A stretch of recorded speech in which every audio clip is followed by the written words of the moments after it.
My name is Vasudha Tyagarajan. I'm a law student, actually. Firstly, I would like to thank you for giving us such an informative talk on terrorism and Islam. My question is, what do you think is the reason for the sudden increase in the number of terrorist organizations which are basically Islamic and they fight in the name of Islam? And since you say that Islam is giving the guidelines is that women, children, elderly people shouldn't be injured or killed, but there have been various bomb blasts and killings of women and children. What do you think is the reason for that? Thank you. The sisters asked a very relevant question, that what is the reason that there's increase in terrorist organization among the Muslims and so many bomb blasts, and especially when Islam says you should not kill children, etc. What is the reason? And that's a very good question. Personally, tell you again that personally I haven't met and interviewed any so-called 100% hardcore terrorist. I haven't met. But I can give the reasons, the logical answers why such thing may be happening. Number one, some people may really be terrorizing the innocent people. Some Muslims may be on the wrong track. They may not be following the guidance of the Quran.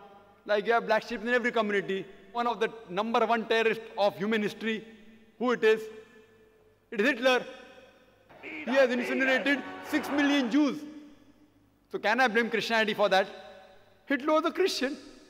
So I can't say because Hitler incinerated 6 million Jews, therefore Christianity says that you have to. He alone, if you add up all the terrorist organizations put together, I doubt whether they'll reach 6 million.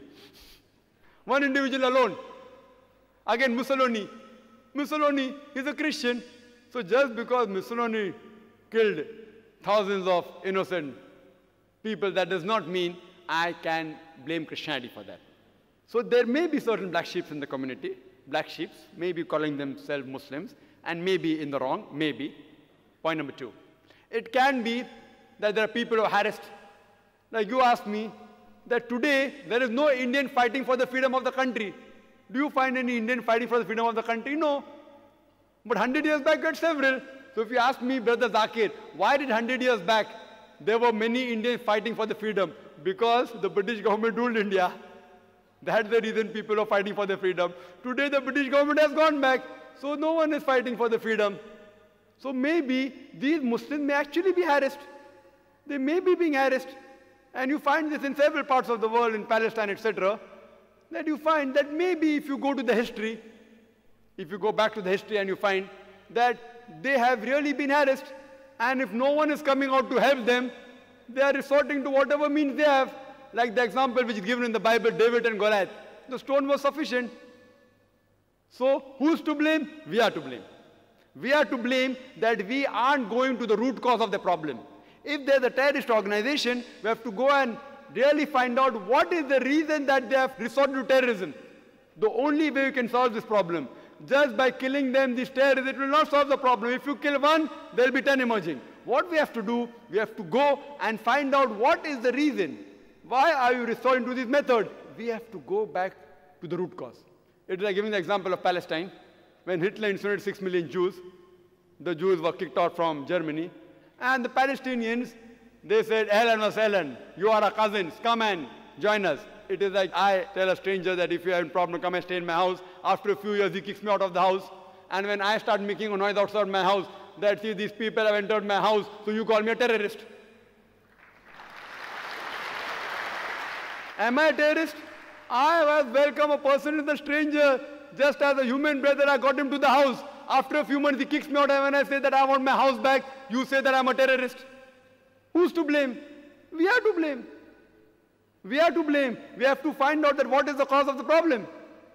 If we, who Almighty God has given us intelligence, has given even the power and to get together, if we get to the root cause, you'll come to know that why should a person want to die? Who would like to die? Who would like to die? A person who says that I say I'm going to get killed, so why not I die and take somebody else also?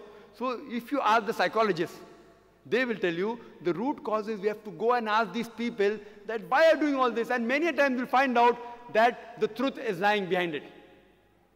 And the truth is that they may be being harassed, and some people may really be terrorists. Some people may be terrorists, the people for money, some people for fame, some people for politics. So I do agree, sister, that but majority what I feel, that they are being troubled, whether it be Muslims, whether it be Hindu, whether it be Christians, there has to be a backlash if a person cannot bear whatever torture that he's undergoing. He resorts, the psychologists say, and I'm a medical doctor, I have done my studies in medicine, they have to retaliate. It is human nature. So why should a person who would not like to raise a finger would like to carry a gun in the hand? Why? So what we have to do, we have to find the root cause and try and solve this problem.